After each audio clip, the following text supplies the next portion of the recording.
Welcome to Second Wind with Joyce Buford, a program for and about women. Joyce Buford is a certified coach and motivational speaker who has a passion for helping women who need a second wind. She is the author of the Amazon bestseller, Effortless Happiness, How to Find Your Voice and Finally Ask for What You Really Want. She studied directly with her mentor, Jack Canfield, and is a fully certified coach in his program. Also, she has served as an assistant in his training programs. Through her study with many prestigious coaches and mentors, she has created a powerful program that has positively impacted thousands of people. On today's program, Joyce and her guests will help you to get your second wind. Now here's your host, Joyce Buford. Good morning. How are you today? I'm so glad that you've chosen to be with us today because we're going to have an awesome show. My guest is really a special woman. But before I get into that, I wanted to share with you something that I've been working on. You know, it's always a challenge. We're always creating new things to bring and help you all that are going through your second wind. And so one of the things I'm working on is my first program.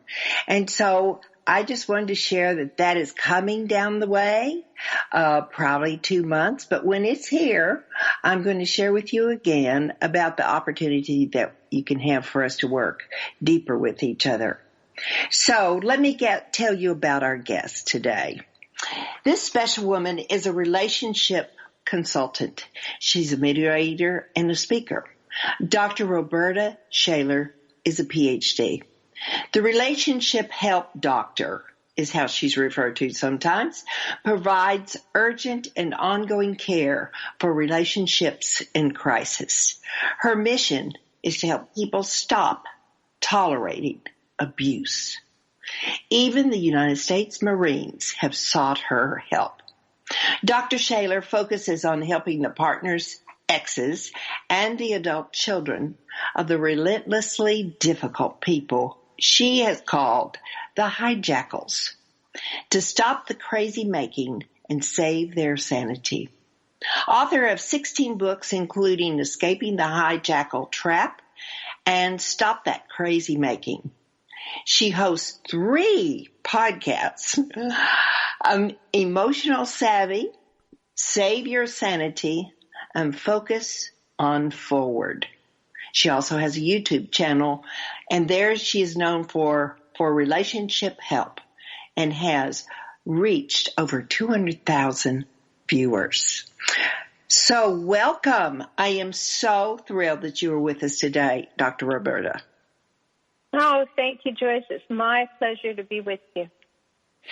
Well, you have sort of introduced a new word to us, and I'm so curious to know about that word. What is a hijackal?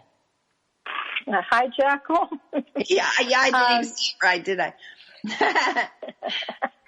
Yes. Let me just give you a little history.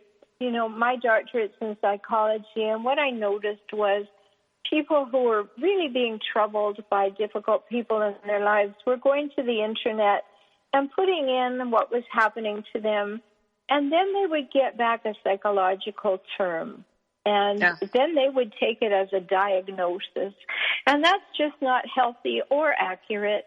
So I created the term hijackal so that we could talk about the patterns, the traits, and the cycles of these difficult people without making a psychological diagnosis. So my definition of a hijackal is a person who hijacks the relationship for their own purposes and then relentlessly scavenges it for power, status, and control. Yeah.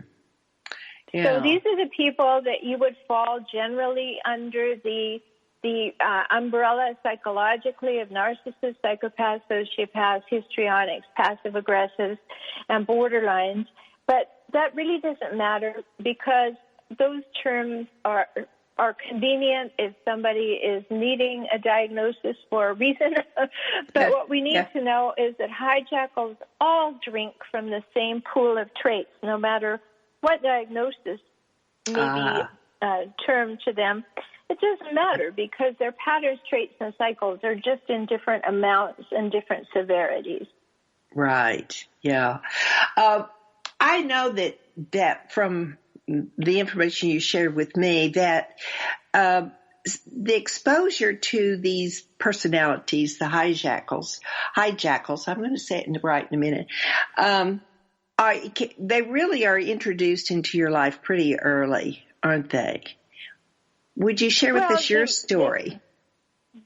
They may or not be in your life early. I mean, it may be the first time you've met one when you're in your adult life. And then you don't recognize them because they look wonderful and you're a good, healthy, functioning person, and you think, oh, well, they're just, they need a little more love, or they need a little more attention, or they've had a bad childhood, or they're going through a rough patch, or we find ways as healthy people to give them a little attitude and to let them demonstrate to us who they really are, and we justify and make excuses and rationalize their behavior for too long. But if we have been raised in a home where there is hijackal behavior, then we are going to be a little inured to it. We are going to be comfortably uncomfortable with the familiarity of meeting it again in another person when we're adults. So if that's happened in our early life, then we are going to be what I call hijackal bait. We're set up to attract a hijackal. But if we're totally unaware and yet we end up in a marriage or a relationship with a hijackal, we must have the symptoms that were developed in early life? Or could they dislike me because I'm nice? No, you may not have any symptoms that were ever developed, but they like you because you're nice. They may like you because they sense that you will try to please them. They may like you because they think you're pliable and resilient, and they can mold you. They may think that you will believe their sob stories and their terrible difficulties, and that will become the dynamic in the relationship. So there are all kinds of ways that you might enter into a relationship with one, and all of them will be quite unwitting. All of them will be quite what? Unwitting. You won't recognize what's happening to you. You will go in thinking that this is wonderful. This person seems to know me so well. This person wants to please me. This person loves me. I mean, here's an example, Joyce. If you go on a date with somebody and they say, I just know we're going to get married, run. Right? Yeah. Because that's what a hijackal does. They don't want to waste any time on you. They want to get you as quickly as possible. So they set it up so that you believe that, oh, my goodness, this person, male or female, because there are equal numbers of male and female hijackals, this person, they know something, and I feel so flattered, and I feel so wanted and desired and desirable. And so it disinhibits us to think, whoa, that could be a red flag. Yes. Yeah. Well, how does one know, other than like the immediate overzealous, I love you dearly today and I just met you, how would one know when he or she have actually encountered a hijackal? Well, I don't know about an encounter. I can't tell you too much about an encounter because they are such chameleons that an encounter can be the most exciting event of your week. But if you happen to be developing a relationship with one, the kinds of things that will show up is you will begin to notice that in all things, they have to be right and they have to, quote unquote, win. So, if in the beginning they will dampen that. They will say, oh, where would you like to go? Oh, I just want to please you. Oh, that would make you happy. Let's do that. But when you get to the place of, all right, they've got you, right? Mm-hmm. Like I write about this and escaping the hijackal trap. When you get to the gotcha part, then all of a sudden there's this diminishing thing where they, all right, I acquired new supply. That's what we call it. I acquired new supply. I think I've got them hooked. Okay, now I can treat them any way I like. And so at that moment, what you're going to see, and maybe that's the question that needs answering here, you're going to see things like this absolute need to win that I mentioned. So they're always going to be right. You say something and they say, no, that's not right. You recall an event and they say, absolutely not, that's not the way it happened. You say, you said this yesterday, and they'll say, you don't listen very well, do you? Right? So they have this absolute need to win. And then they have these out of proportion responses to things. So you might say, I don't think I want to go to that on Friday night. An innocuous statement. You didn't even say you didn't want to go. You just said, I don't think I want to go. And they go off like a Roman candle. You never want to go anywhere with me. I can't count on you for anything. You're the most terrible person. And you're left completely stunned. Like all I said was, I don't think I want to go on Friday night. And now all of a sudden you're the scum of the earth. It can't be counted on, unreliable, and I've lost all interest in you.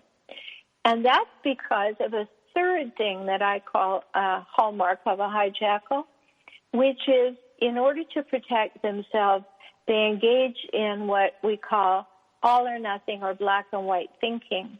So when you're pleasing them, you are the best thing that ever happened to them. But blink and don't please them or even suggest they may not be the best thing since sliced bread, and now you're the scum of the earth. There isn't any middle ground. You are either wonderful or terrible, but there's no middle ground. Oh. So they can't kind of like you. It's like, I experienced a similar situation in my marriage, and in the early, it was very, very happy. I'm saying like 10 years. And then all of a sudden it changed. Now, how could it have gone that long and then all of a sudden changed? Well, is that a couple normal? Of things. It happens frequently. When their needs are generally being met, and maybe they're in a growth phase in their career or something, and it's meeting their needs and they're focused on that, then they have adequate supply, so they're not terribly concerned. And that's someone who's not an extreme hijackal at that time. But then perhaps they get to a level of accomplishment or they get some status, and now they turn on you. Yes. And now all of a sudden you're not good enough supply. They need an upgrade. So they start telling you all the things that are wrong with you, and then they add that they never liked any of those things. So it's an age and stage opportunity. Sometimes that's what happens. I've had people, Joyce, who thought that they had met their soulmate forever, and even on the very wedding night, the hijackal turned. Oh, no. Yes, and I've had other people who've had 3 or 4 years of marriage and just little indications that things were going sideways or were uncomfortable, and then all of a sudden it went, and, maybe you're describing 10 years of that. I've had that. I've heard of that before, too. And usually it's in that building phase, building a career, building a family, lots of distractions, getting more supply. I mean, what makes the hijackal happy?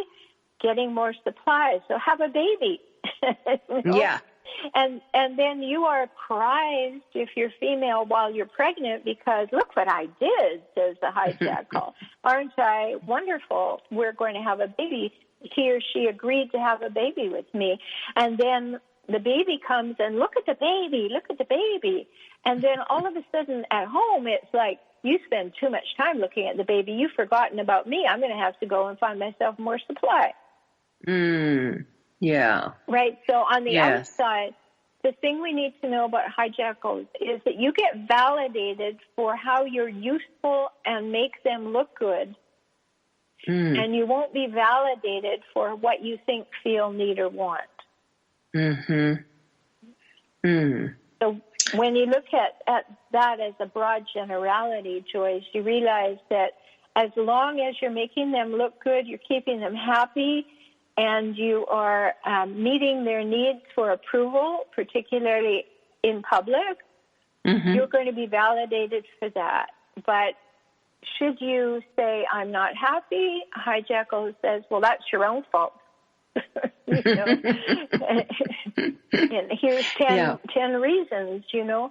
So it's very difficult to get your head around it often, especially in the beginning. Because you can't believe people behave like this if you haven't had one in your life before. Yeah. It was, I find so many times it's difficult in knowing when enough is enough. You know, when you've gone through the therapist, and for a woman to make that decision when she's had enough, and it's a decision to, do I stay or leave? Those old mind games that we keep running through our mind, if I would love more, if I would be more, if I just do it better. I would say that's a pretty common tune for a woman that's married, or vice versa, to a hijackal. Oh, it is, yes. Right. Yeah. It is, and it's a bit startling, and it catches you off guard. And a person who is maybe a little insecure, or even a very healthy person on that range, will immediately look at themselves and say, what's my contribution to this relationship? And they'll examine themselves. That's very healthy. But then if you have low self-esteem, or if you have been raised to just be valuing the opinion of others over your own opinion of yourself, then you will start to try and turn yourself into a pretzel to get that person to like you and maybe to love you and approve of you, and they're dedicated to not doing that. Well, they're little stinkers, aren't they? When they just don't want to play nice. Yeah. Right. Some people will meet a hijackal not in the home, but they'll meet them in the workplace. How does someone handle one in the workplace? Oh, good question, Joyce, because there you don't have control. And so there are many ways that shows up. You know, one of the books that I wrote was called Wrestling Rhinos, Conquering Conflict in the Wilds of Work. Oh, that's funny. What a great title. Yeah. Thanks. And so we need to be a little circumspect at work. We need to watch. We need to observe. We need to see, are they just searching me out and trying to just be difficult to me, or are they generally difficult? What's really going on? So you have to stand back a little bit, get out of your feelings, and observe what's actually going on. And you do that for a little while, and you keep your ear to the ground and hear what the gossip is.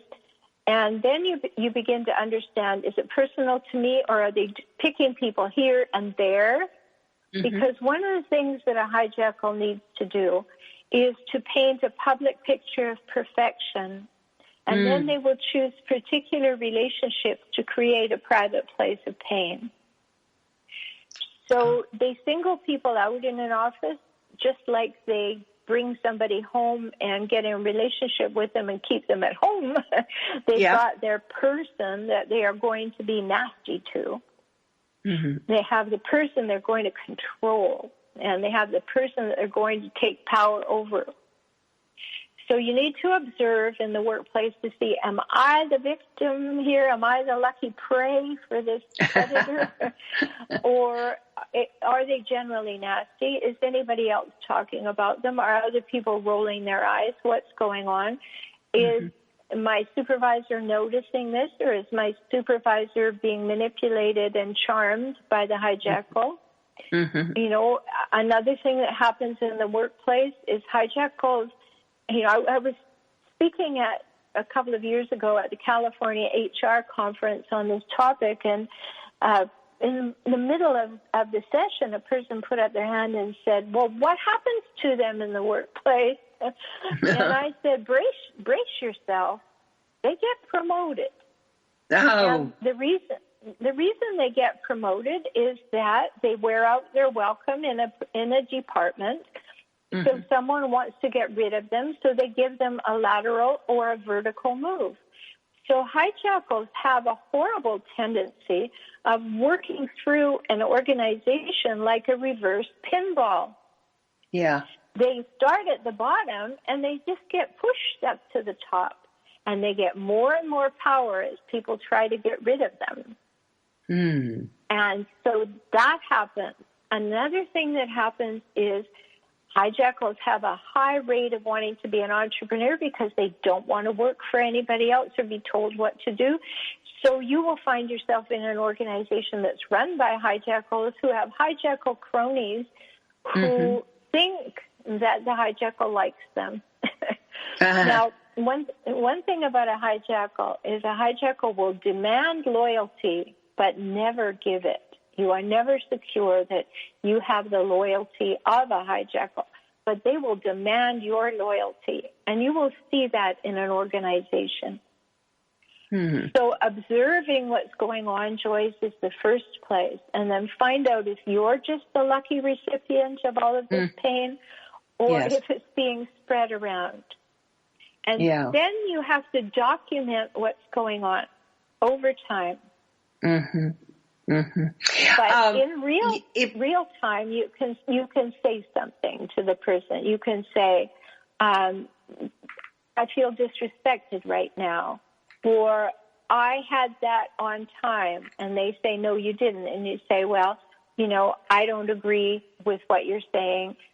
What was true for me is this. You have to learn to make statements. So what was your question further? Would they, if you're left in a position where you have to have conversations like that, calling and covering yourself all the time, and they're in charge of promoting you, don't you eventually have to make that decision to stay or go? Or do you tolerate it until he gets promoted or she gets promoted? Well, you can tolerate it until they get promoted or until they implode.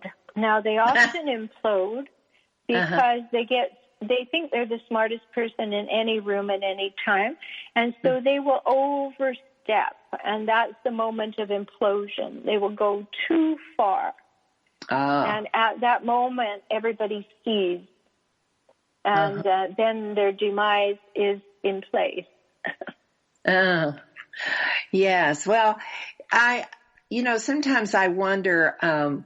We have a new president of a college here, and he's followed a very sensitive person at the college. But I found in his trying to take on leadership, and I don't really know the man very much, but I just see that his total leadership is so different from the other man, and he goes through people so fast. I mean, I think everybody's turned over at that college. So it just kind of makes me think. I think that he may be a hijackal. Well, it very well may be. I mean, you just said the key word, Joyce, turnover. I mean, look at places where you get turnover all the time, and the person who is making that turnover happen is likely a hijackal because they're saying, I don't like you today, or you're not loyal enough, or I want rid of you, or I need to make a statement and feel powerful today, so I'm getting rid of you. And not only am I getting rid of you, I'm writing you a bad report, and it'll all be a lie, but go ahead. See if you can fight it. Right? Mm-hmm. Yeah. And that's the hijackal nature. Yeah. Yeah, there was a situation that happened, and this is another reason that I'm thinking that might be his personality is hijackal, is that there was a position and she had like 6 months to retire and he just released her. And I don't know, you'd want somebody with compassion, wouldn't you, before you release somebody like that? You won't find any compassion in a hijackal. There is no compassion because there is no empathy. Mm-hmm. I mean, that you can almost imagine that person ringing, clapping their hands in delight as they're saying, "Oh, look, I can ruin the rest of their lives." Yeah.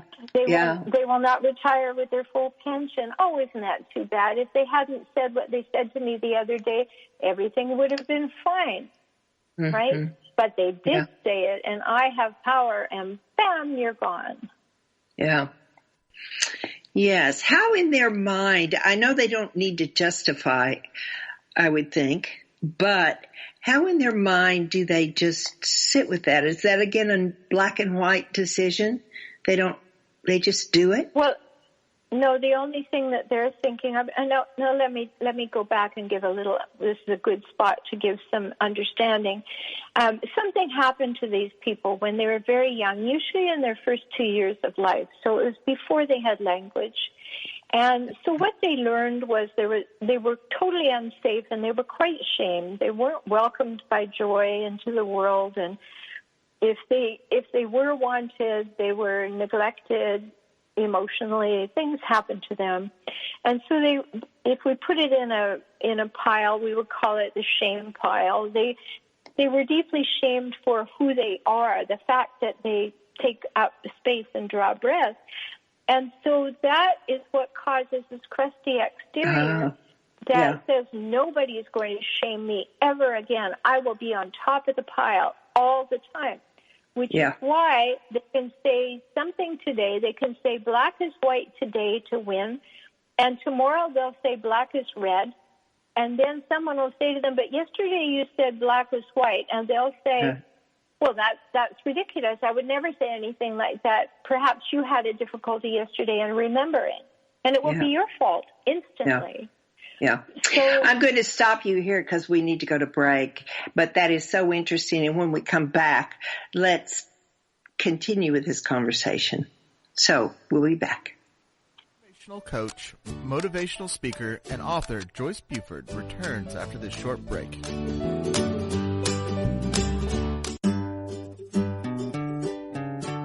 Close your eyes and imagine living your life without limits. Where would you go? Who would you meet? What would you do? During an Uncover Your Hidden Genius session, you will discover what's keeping you from living your life with purpose, passion, and fulfillment of your potential. You'll get a clear vision of the steps you need to take to uncover your hidden genius so that you can live a life without limits. Sessions can be done over the phone, Skype, or in person.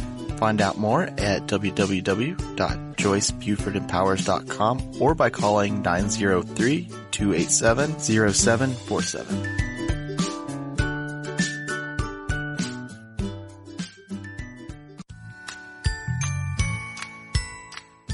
TogiNet Radio has partnered with one of the largest travel booking engines in the world to offer savings of 15 to 30% or more on hotel booking fees through our own web portal, www.bestradiotravel.com. Discover the discount you can receive by going to bestradiotravel.com/Joyce, Joyce, to see for yourself. This is a custom booking site for the listeners of my show through TogiNet Radio. We have negotiated special rates at over 650,000 hotels worldwide to save our customers money. Our members leverage our massive buying power to save thousands of dollars by booking with us. BestRadioTravel.com can beat the best prices offered by any other major travel booking website. Please go to bestradiotravel.com/Joyce, sign up, and enjoy the discounts. This is bestradiotravel.com/Joyce. www.joyce,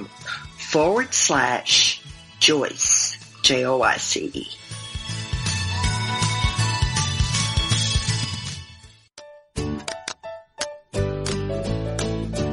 Welcome back to this segment of Second Wind. Joyce Buford, the author of Effortless Happiness, continues in this segment to share insights that will help you live a life of greater purpose and filled with happiness. Now here's our host, author and coach, Joyce Buford. Thanks for coming back. As you know, we are talking with Dr. Roberta Shaler today, and she has introduced us to a new word. It's called a hijackal. And so we have been discussing this personality trait, I guess you would say, or person. And we were just talking about the hijackal functioning in a business environment. And so now we'd like to go back and talk about that person operating in a relationship, a personal relationship. So, Dr. Roberta, let's say I am now fully in love with this hijackal, which I don't even know he is. That's what I would call him that. But he's just won my heart. And so we have walked down the aisle and we've lived together as a relationship, and then the relationship turns and it changes. And we're not quite sure why or where or what happened. But in an effort to save the relationship, we reach out to therapists. And so I know in my relationship, we went to 3 different therapists, but nobody mentioned anything about my hijackal. Nobody mentioned about that personality. So how can that happen? I mean, that nobody would notice that, and yet we're going crazy thinking, what's wrong with me? Because that's what I'm hearing. Great question. I'm so glad you asked, because it's so important to recognize that a hijackal is a person who is looking to win. So that means power over, and that means power over the therapist. And they're endlessly confident that they can manipulate, lie, deceive, seduce, exploit a therapist. Mm-hmm. And they're often successful because therapists are not seeing this on a regular basis. Now, for me, I have clients all over the world because I work through video conferencing for this very reason, Joyce. There's so many people come to me and they said, just as you did, I've been to 3 therapists. And every time we go and I'm hopeful that they'll see what's going on in my home, I end up being told that I should be better and it's my fault and we work on my issues rather than have the hijackal be exposed. Mm-hmm. And that is very common. You know, you need to interview therapists to find out what their experience and expertise is in actually identifying these kinds of patterns, traits, and cycles. You need to be quite upfront with them and interview them well. I even have an hour on a program on my website that says how to choose the right therapist, because it's something that you really need to be aware of and know that you have the right to ask therapists these questions to see if they can really help you. So it is far too common in my practice to hear people who have been to several professionals who didn't address it, didn't see it, and took the side of the hijackal, unfortunately. Mm-hmm. Well, what was so interesting about this is I had been going to this therapist, and I just assumed we could continue with her with marriage therapy. And no, she was not equipped. But I didn't know that, and then go ahead. Sorry, what intrigues me about that is, what was she actually hearing when you were her client? What was she actually taking note of? I have no idea. Was she hearing you? Right. Was she hearing you say, this is what it's like to live at my house? And I had to kind of say that I'm not sure I knew what was happening to explain there was alcohol in the family. There was all of this just craziness. I don't know how to explain it other than craziness, and a lot of blame and shame going on. Right. And so in all fairness to her, I'm not even sure I said those words. Well, you may not have. Yeah. Right. But the thing is, don't take on, that's kind of you to take that on. but that's typical, isn't it, of a partner of a tackle. Really, the therapist should have been able to extract that information from you. Yeah. Right? See, what is really going on. Yeah. Mm-hmm. Yeah. Yeah. Sure. So you just got into a situation where a therapist probably thought it was typical. Like, we have to give some latitude because, if you go to a medical doctor and you appear to have cold symptoms, they're going to look for pneumonia or bronchitis because that's the most common thing that's going to happen. And so they're going to look for that and they're going to treat for that. And then when you go back 4 months later and you still have the problem, then they may wake up and look at lung disease. But they're going to look at the obvious and the usual first. And so the same thing kind of happens for people who are in the therapeutic realm who may not see that every day, may think that as you describe things that they can say, oh, well, here's the fix to that, but they don't realize with whom they're dealing. Yeah. Yeah. Well, this, what are some of the questions that you ask when considering, if you were just going to the phone book or if you were asking a friend, how would you even select to a therapist that might be a marriage therapist or be one of those that are just really willing to step up to the edge of the problem? Well, is there first a way of all, of knowing that? Pardon? Is there a way of knowing that? Well, what you need to know is that you have to ask questions such as, what's happening in our relationship is that I'm always at fault. I can never be right. My partner never takes responsibility for anything he or she does. It's always my fault. I never feel understood. I don't feel like my partner's interested in my feelings or my thoughts or anything at all. He just seems to want power over me. When you learn to describe things like that to a therapist you're interviewing, then you say, have you had experience in dealing with this? And what do you think those things add up to? And you can, the therapist will probably say, well, every person's different and I don't know your partner. But then you have to say, but no, does this sound like something that you recognize, that these patterns are things that you recognize? And if they can't say yes, but I also have to meet the person, then I would move on. Yeah.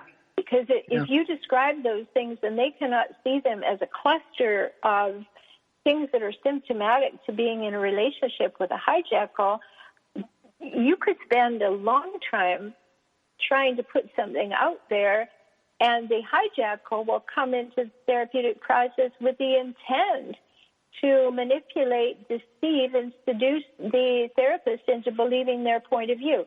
And know they're very charming. Yes. And they're very articulate, and they will be whomever the therapist wants them to be. They've got the therapist number in an instant.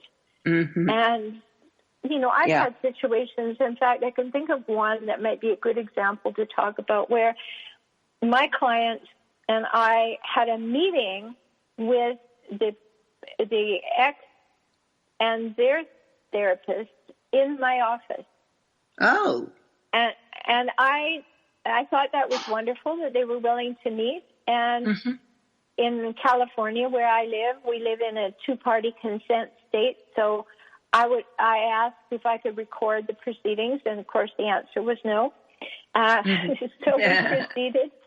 And I realized that the therapist was completely dependent on the wealthy client that he had, which was a woman. My client was a man. Mm-hmm. And he was dependent on her because her family had endless funds to engage mm-hmm. him. Mm-hmm. And so when she lied, he lied. Oh.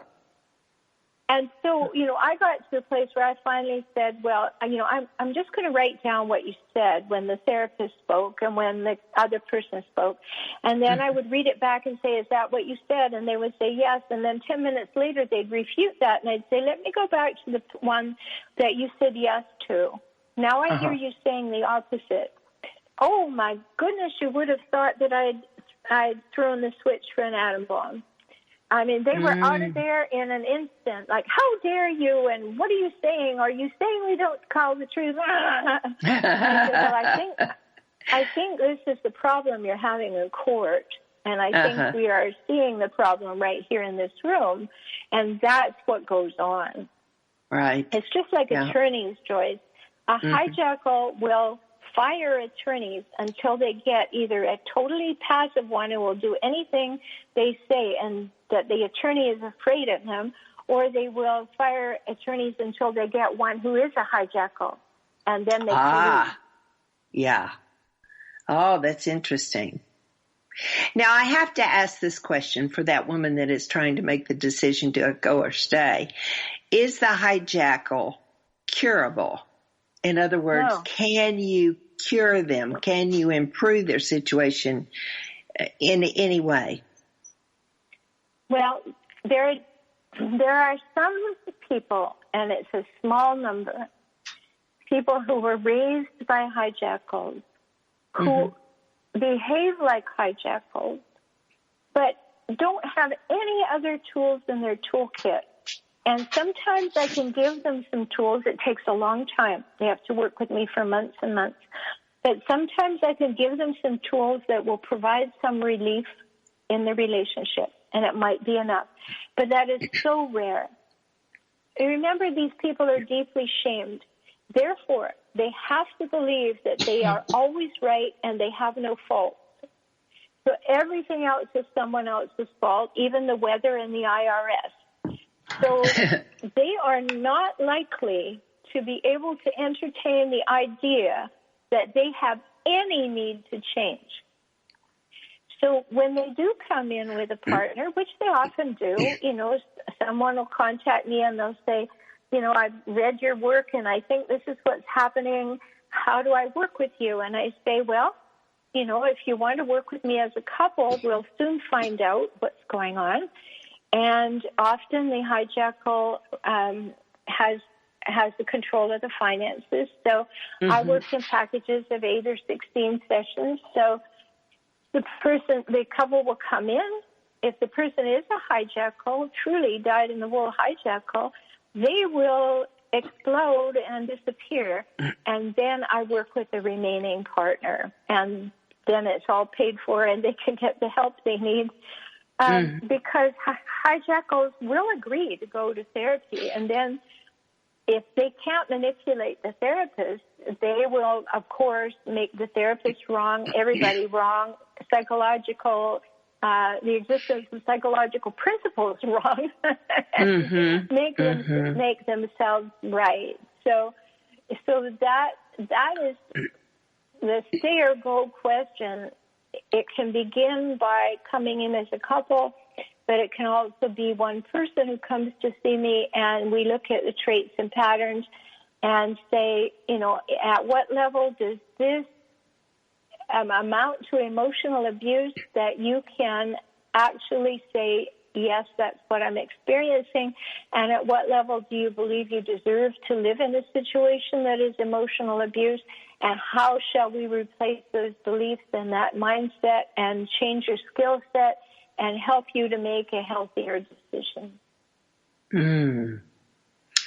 Yes, a lot of heartache in that decision for the yes, because person. We were swept off our feet by a hijackal. Yeah. And we want to believe that we made a good choice, and we want to believe that that person who swept us off our feet was real. But the fact is that person's not coming back unless they really, really want something. They'll come back for a hot minute, and they're not real. The person you're dealing with every day is the real person. Mm-hmm. Well, what happens, I'm going to take this a little further, what happens in the development of the children that are in that marriage? Well,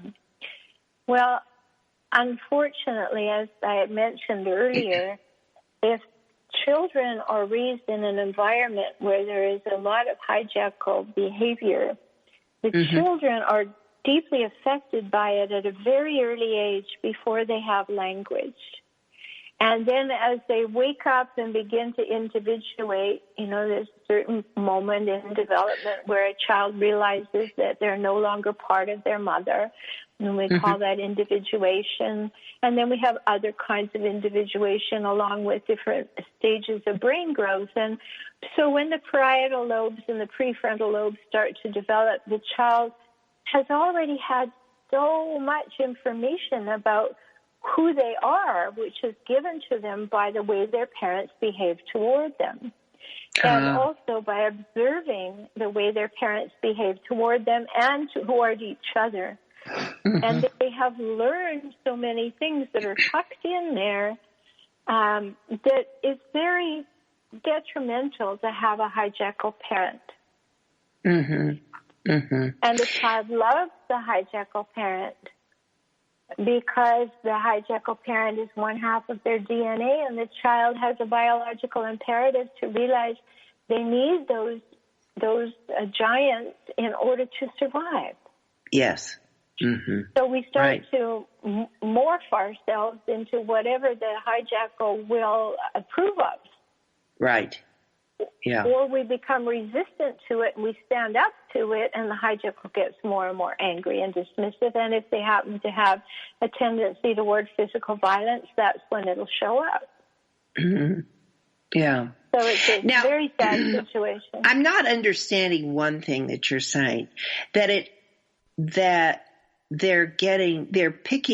children are picking up on their parents, the hijackal personality, before they can speak. So I'm not understanding, is it through energy, through loving, for cuddling, touch? Yes, it's whether or not I'm loved just because I take up space and breathe, or do I have to do something cute or brilliant?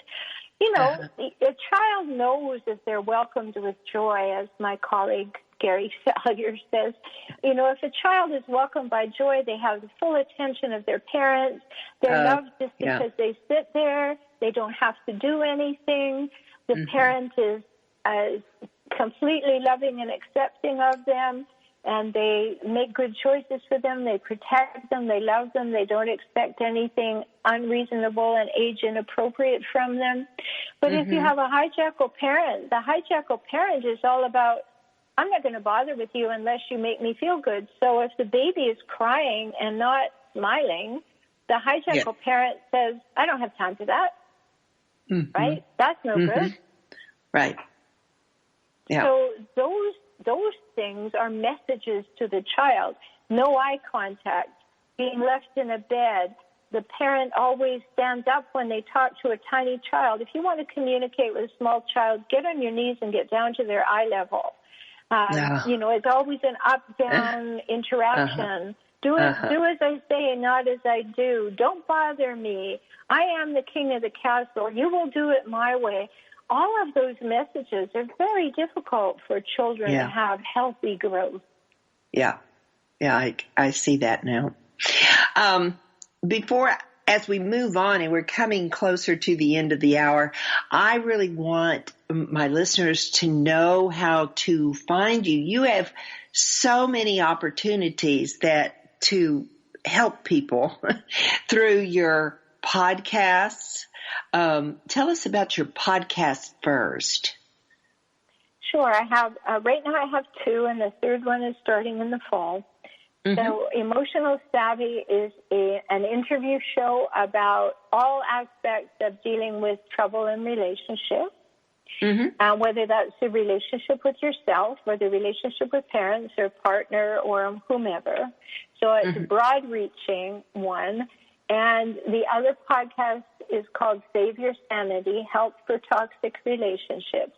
That's mostly me and a few expert guests that I interview occasionally.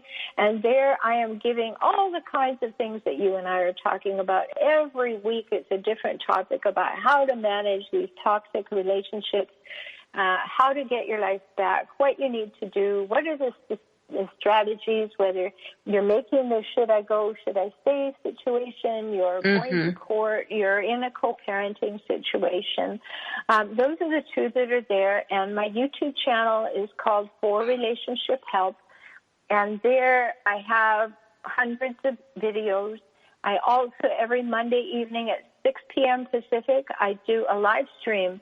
So for 1 hour, we talk about a topic. People have the opportunity to ask their questions, share their experience. And so that's an opportunity to jump in there. I also have a membership program, and that's at optimizecircles.com. And you can also find it on my website. Just hit circles at forrelationshiphelp.com.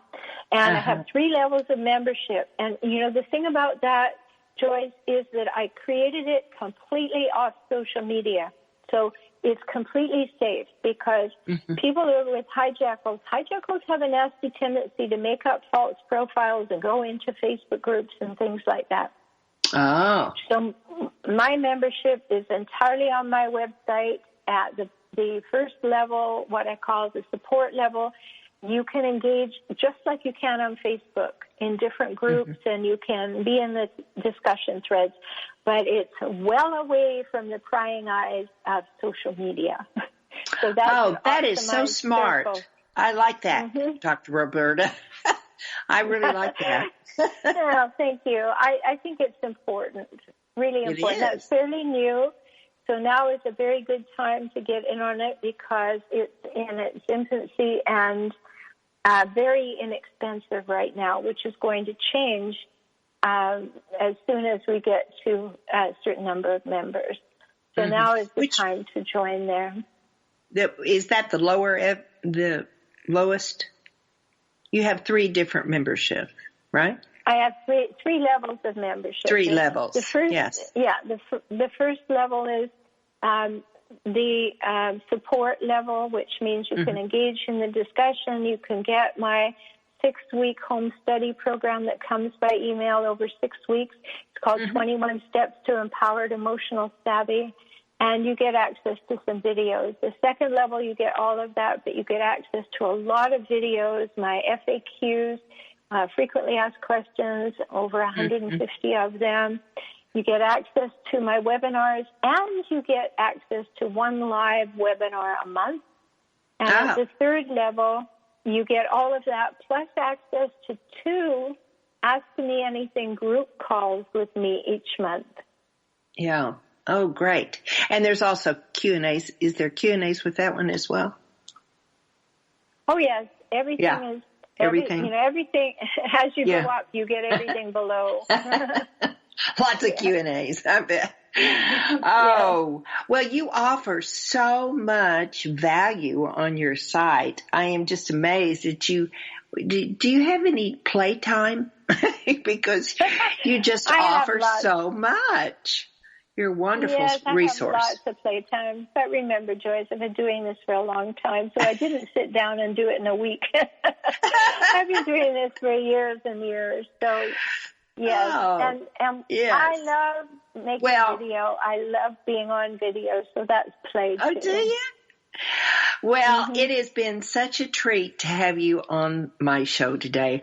I know that my listeners have benefited greatly from hearing you. They may have seen themselves. You have answered some questions for them, helped them begin their decision process. But I do appreciate so much that you agreed to be on Second Wind today. So thank you. Thank you so much, and thank you for bringing so many wonderful topics to light, Joyce. Yes, my pleasure. So as we get ready to say goodbye for this week, I want you to reevaluate yourself. Look at where you are in your relationship. Is it what you thought it would be when you first started that relationship? And if it's not, why isn't it? What is the issue? Where are you? Where is your partner? And maybe you need to take a look at one of the opportunities to work with Dr. Roberta Shaler on her website. So I encourage you to go to her website, look at what's available there for you. Because as you could tell, this lady knows what she's talking about, and she has a wonderful heart. And so that's what I'd want in a therapist, for sure. I need heart with whoever I'm working with. So I ask and really encourage you to do that. I want to close today with one of my favorite quotes, and it's by Edward Teller. And no matter what your situation is, I think this is a great one to rely on. And this is it. When you get to the end of the light, you know. And it's time to step into the darkness of the unknown. Faith is knowing that one of two things shall happen.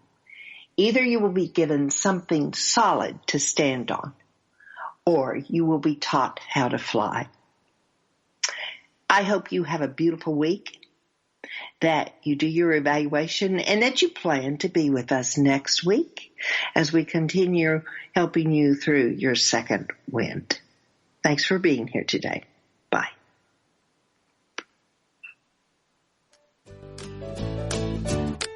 Joyce Buford returns next week at the same time for another edition of Second Wind. Through the Joyce Buford Empowerment System, women are receiving the support they need through their transitions and are able to reclaim their true purpose with confidence. They receive the tools they need to map out new lives. You can find out more about her coaching services at JoyceBufordEmpowers.com.